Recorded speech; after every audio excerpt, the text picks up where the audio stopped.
राम भजन मुख सुख रे, मन माया की आस,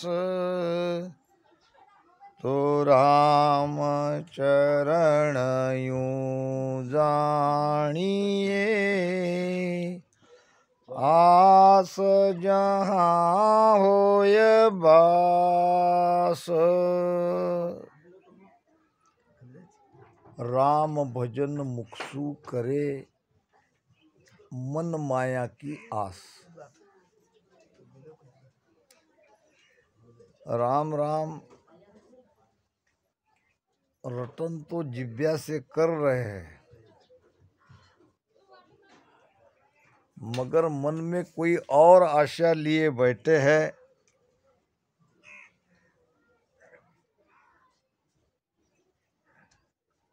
तो राम चरण यूं जानिए। महापुरुष फरमाते हैं, अगर ऐसा हमारा हल है, अगर ऐसा हम कर रहे हैं, जो नहीं कर रहे वो बड़ी अच्छी बात है। और जिसके मन में माया की फल की प्राप्ति की आशा लिए भक्ति कर रहे हैं, भजन कर रहे हैं, तो संत कह रहे हैं कि आप निश्चित ये जानिए, ये समझ लो कि आशा जहाँ होए बास, जहाँ आपकी मन की आशा है, मन जहाँ लगा है, वही फल आपको मिलेगा, मोक्ष नहीं होगा। मोक्ष के लिए तो ये मन की आशा है, मन की तरंगे, मन के विचार बाधक है।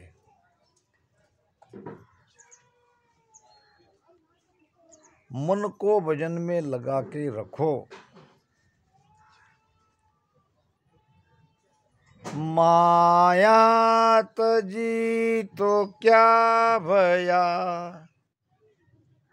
मानत जा नहीं जाय,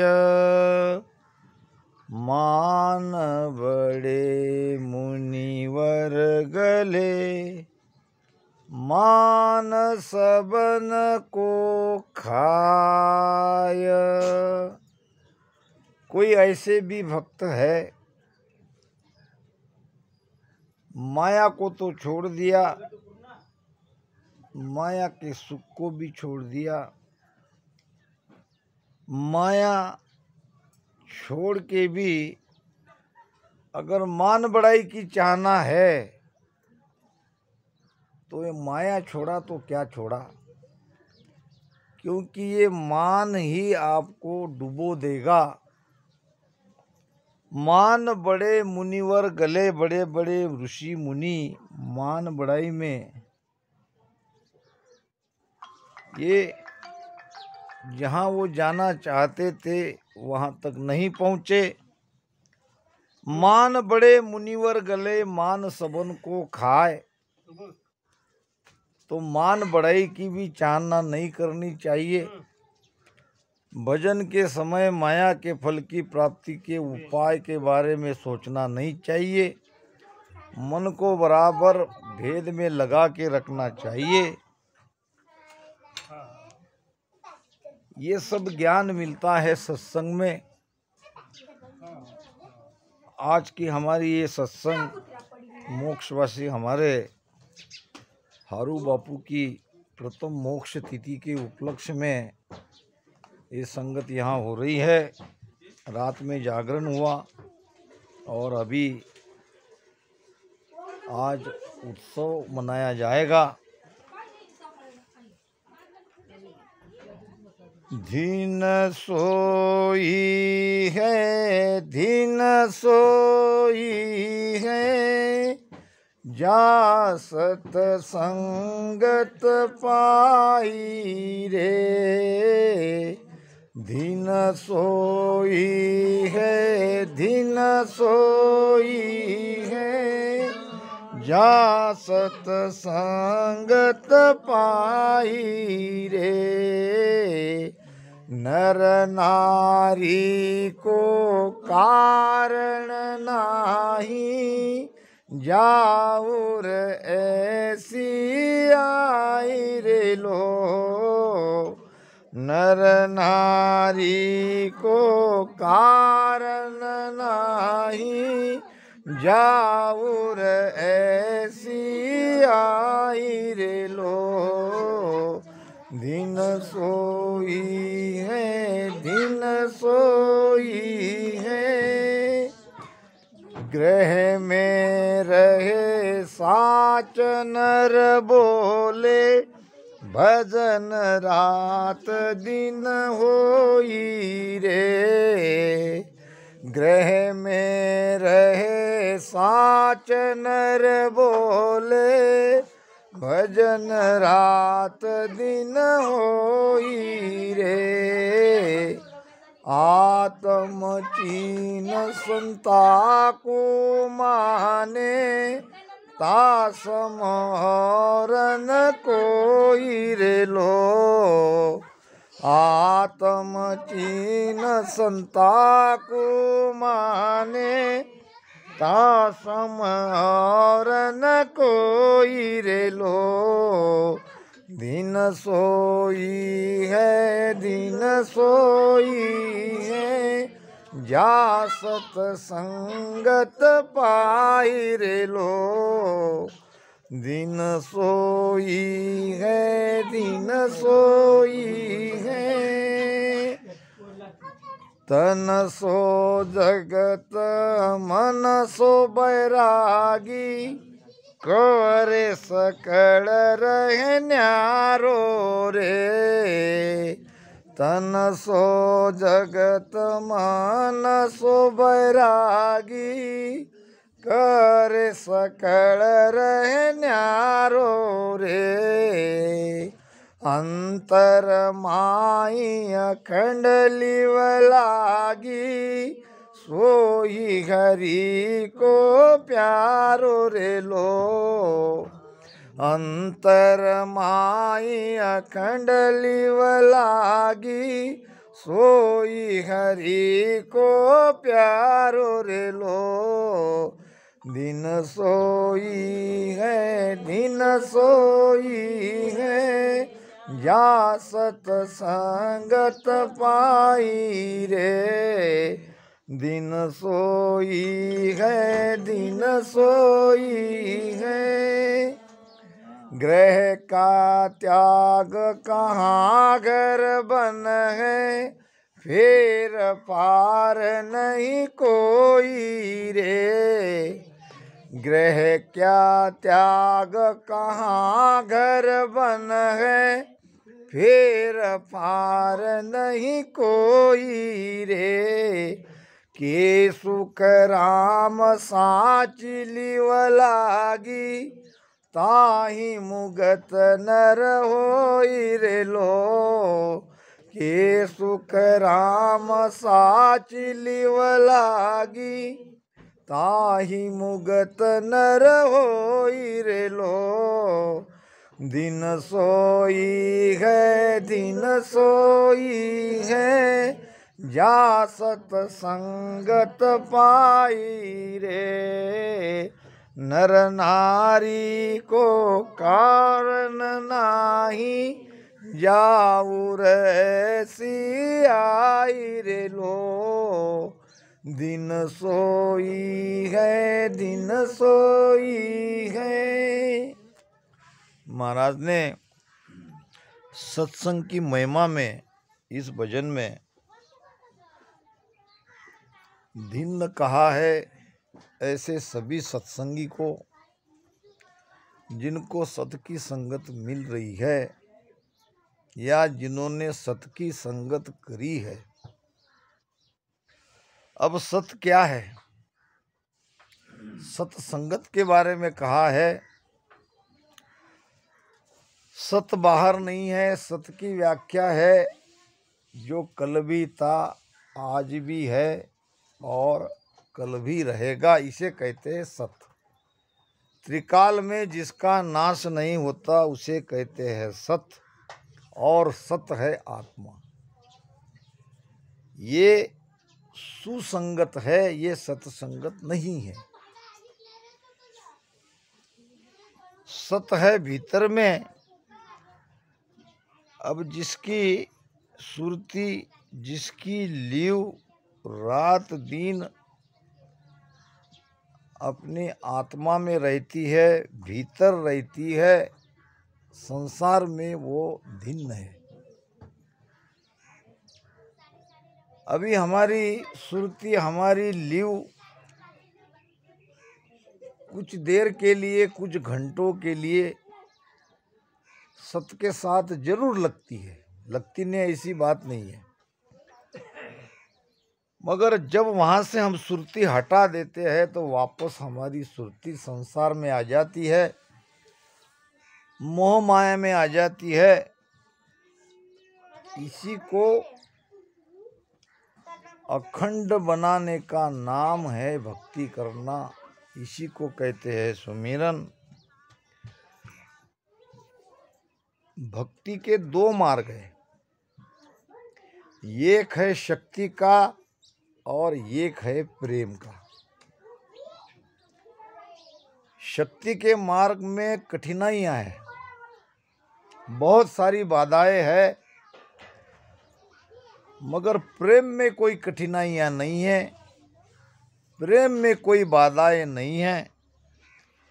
केवल यहाँ हमको समझना है सत्य क्या है।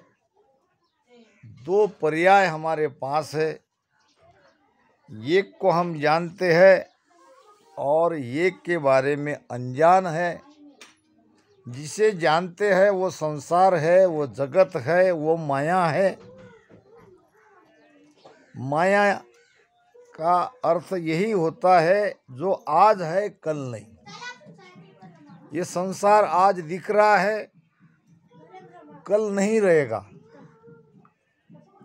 और भीतर में जो परमात्मा का अंश है, जिसे हम आत्मा कहते हैं, वो सदा के लिए है। तो अभी हमारी लीव, अभी हमारी सुरती संसार में लगी है। सूरत फंसी संसार में, ताते रह गयो दूर। सूरती बांध स्थिर करो, आटो पोर हजूर। महापुरुष फरमाते हैं सुरती फंसी संसार में। अब हमारी सुरती फंसी हुई है संसार में, और इसीलिए हम परमात्मा से इतने युगों तक दूर है। कई जन्म हमारे हो चुके हैं, कई बार जन्मे, कई बार हमारी मृत्यु हुई, मगर संसार से निकले नहीं, माया से अलग नहीं हुए। इसका कारण है सुरती। सुरती फंसी संसार में, ताते पड़ गयो दूर। इसीलिए हम परमात्मा से अलग हो गए, अपने आप से अलग हो गए। नानक साहब अपने शिष्यों के साथ पैदल कहीं जा रहे थे। उस जमाने में इतनी सुविधा नहीं थी, और एक शिष्य ने उनको पूछा कि गुरुदेव, परमात्मा प्राप्ति का आसान उपाय बताओ। तो नानक साहब ने उसे जो समझाया वो आज भी हमारे लिए बहुत उपयोगी है। उन्होंने देखा, रास्ते से जा रहे थे, रास्ते में कुछ किसान भाई खेती में काम कर रहे थे, और उस खेती में धान की बुआई हो रही थी। आप जानते हो धान को कैसे बोते हैं। एक जगह धान के जो छोटे छोटे जो क्या कहते उसको, बीघा नहीं, बीघा नहीं कहेंगे। तो वो धान जो निकले हुए रहते हैं उसको वहाँ से निकालते हैं और दूसरी जगह लगाते हैं।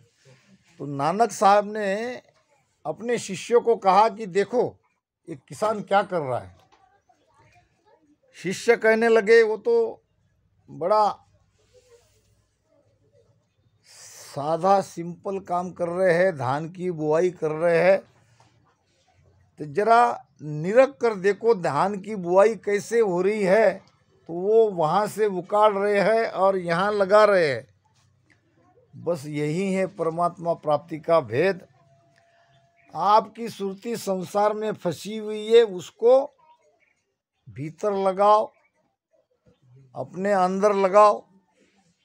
जैसे धान की बुआई होती है वहाँ से उकाड़ो और यहाँ लगाओ।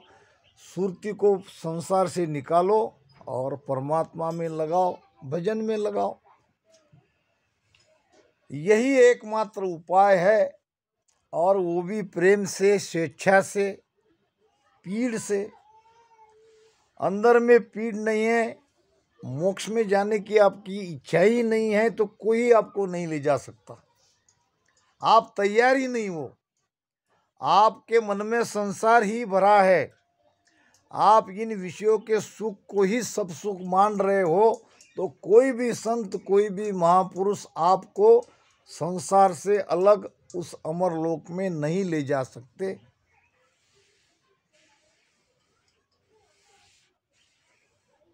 चार कृपा चाहिए।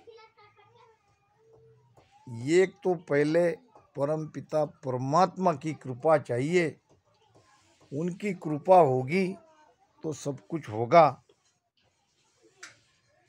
कहते हैं ना, ज्ञान ध्यान करणी और किरिया मोह पे सजियन काई। ज्ञान ध्यान करणी और किरिया मोह पे सजियन काई। के सुख राम मिल्या धरमाई, किया करम नहीं जाई। के सुख राम मिल्या धरमाई, किया करम नहीं जाई। राम किया करम नहीं जाई। अरज हमारी प्रभु जी सुन जो, अरज हमारी।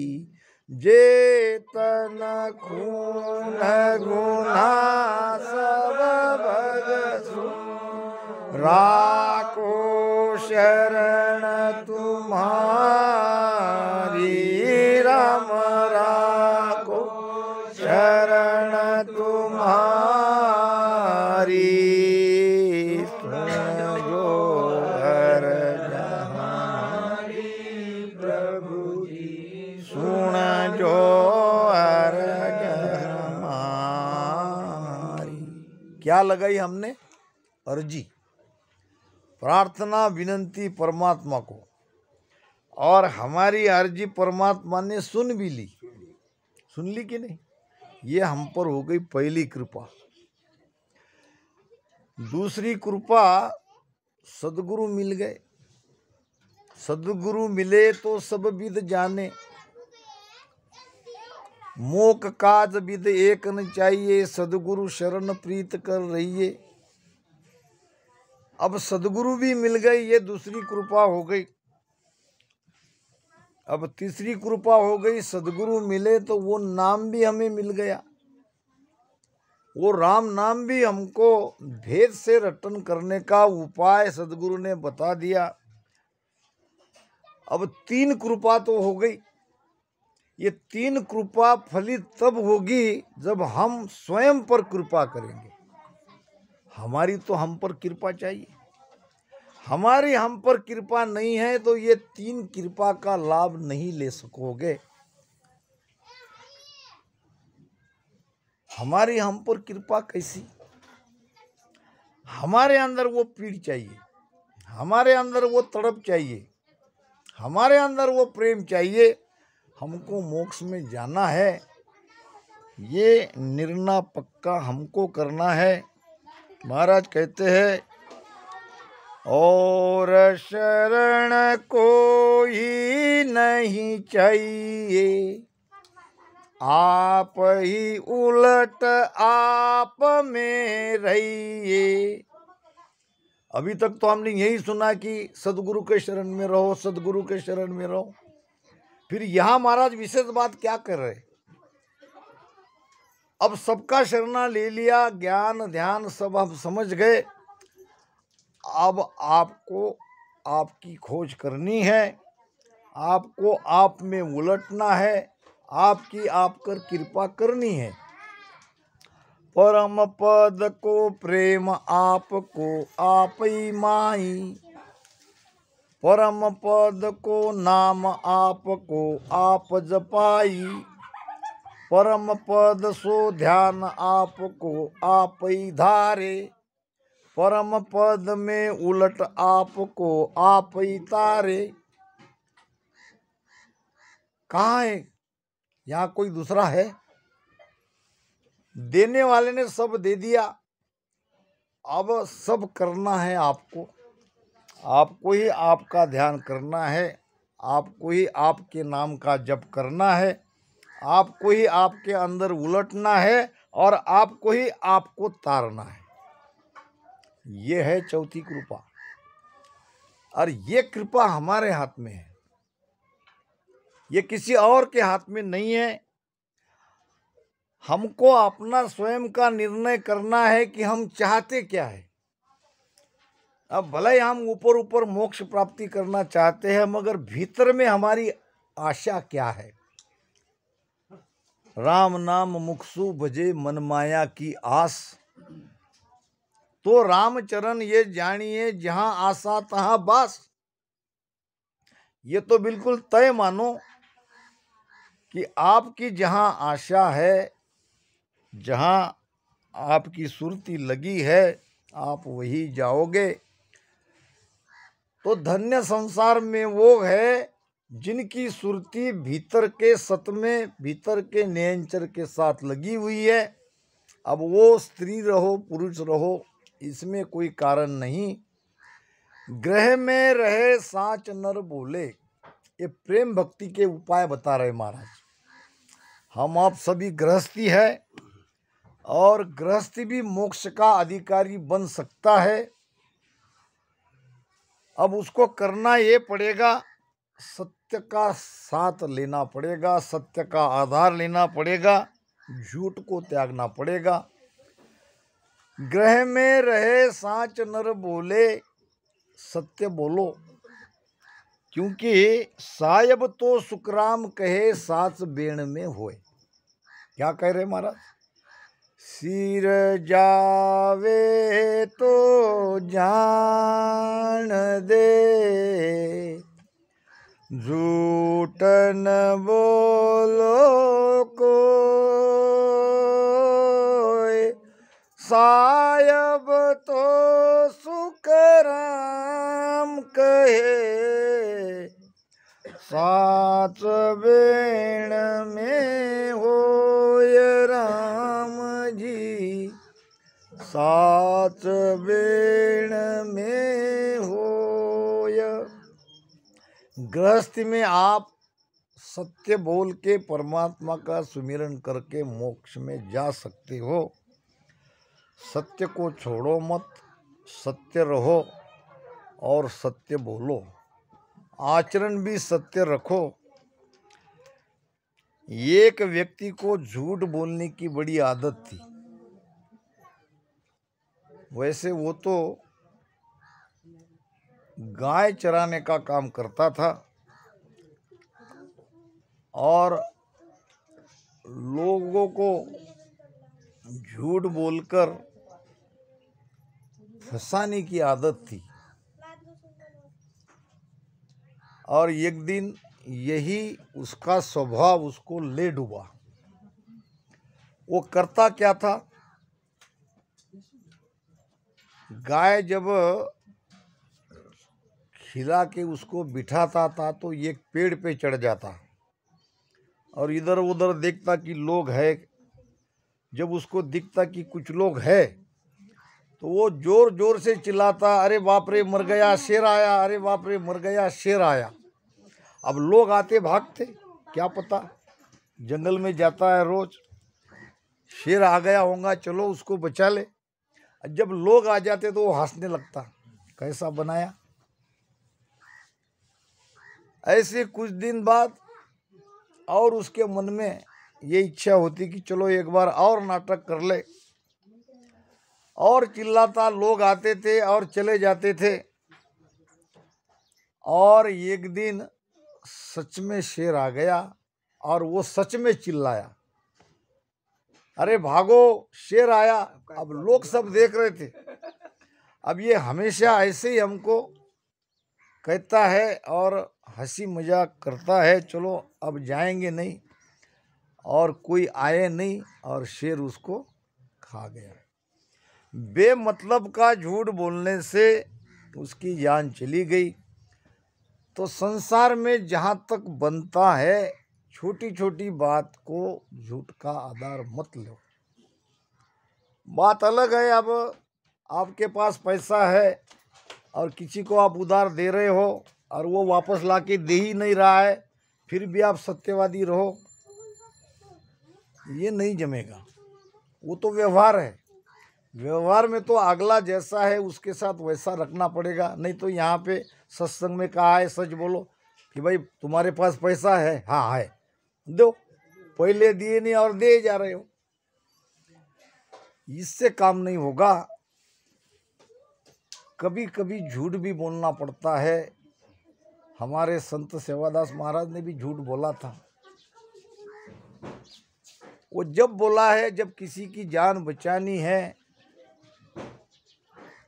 राजा जनक ने भी सच बोला था तो उसकी कीमत उनको चुकानी पड़ी। राजा जनक के जीवन में प्रसंग आता है, एक कसाई गाय को मारने के लिए सूरा लेके उसके पीछे भाग रहा था और राजा जनक बैठे थे ध्यान में, और गाय की आवाज़ सुन के थोड़ा ध्यान उनका खुल गया और गाय को इधर जाते देख लिया। पीछे से कसाई आया सूरा लेके। अब वो तो सत्यवादी थे। उसने, कसाई ने पूछा कि महाराज आपने गाय को देखा क्या? तो हाँ। किधर गई? तो इधर। ऐसा हाथ बता दिया, बोला था उसने सच। हुआ क्या? हुआ ये कि एक सच बोलने की सजा उसको मिली। जब वैकुंठ से विमान आया उसको लेने के लिए, तो उसको यमपुरी पर से उसका विमान गया। पूछा कि भाई क्यों? कि आपने एक सच बोला और वो कसाई जाके गाय को उसने उसकी गर्दन काट डाली। आप अगर नहीं कहते तो गाय की हत्या नहीं होती थी। इसके लिए आपके विमान को वैकुंठ में तो ले ही जा रहे हैं, मगर यमपुरी पर से ले जा रहे हैं। कहने का मतलब, सत्य तो हमें बोलना है, मगर जहाँ कहीं ऐसी बात हो रही है तो किसी को बचाने के लिए आप थोड़ी देर के लिए सत्य नहीं बोले तो भी कोई फर्क नहीं पड़ेगा। ग्रह में रहे साच नर बोले, भजन रात दिन होई रे। अब रात दिन का भजन कैसे करोगे? ये तो हमारी भजन की विधि जो बताई है, ये 2 घंटे 3 घंटे 4 घंटे बैठोगे, जोर जबरदस्ती रात भर बैठोगे तो मन उसमें नहीं लगेगा। बैठ तो दिखोगे मगर मन कहाँ है? मन भजन में लगा है कि नहीं लगा है? या तो नींद आ जाएगी या उबासी आएगी, शरीर को कष्ट होगा। ये तो एक तरह से हठयोग हो गया। फिर रात दिन का भजन कौन सा है? रात दिन का भजन ये है, अभी आपकी सुरती है संसार में, सबकी सुरती है, लगाने का काम पड़ा क्या? आपकी सुरती में संसार है, आपका ध्यान संसार में लगा हुआ है, 24 घंटे लगा हुआ है। उसमें से कुछ समय निकाल के आप यहाँ आ रहे हो, और यहाँ सत्संग होने के बाद और वापस सुरती आपकी आपको वहाँ ले जाएगी। सुरती के लिए आपने आसन लगाया, आपने सांसों-सांस में राम राम किया, संसार में आपका ध्यान लगा ही हुआ है। इसी ध्यान को पलटाओ, अब ये अपने तरफ उसको मोड़ो। सुरती को जब ऐसे मोड़ते मोड़ते जाओगे, ये ऐसे एकदम से नहीं होगा। युगों युगों से हम संसार से प्रेम करते आए हैं, अब एकदम संसार से बेमुख एकदम से नहीं हो सकते। उसके लिए सत्संग सुनो, सांसों सांस में राम राम करो, बैठ के करो, भेद से करो, और जब उड़ जाते हो तो मुख में रसना राम राम चलने दो। हाथ काम मुख राम है, हृदय साची प्रीत। अब ये करते जाओगे तो धीरे धीरे धीरे धीरे वो सुरती इधर लगते लगते लग जाएगी। अब एक बार मन और सुरती इधर लग गई तो आपका 24 घंटे का भजन होने लगेगा। एकदम से तो कोई बात होती नहीं है। तो इस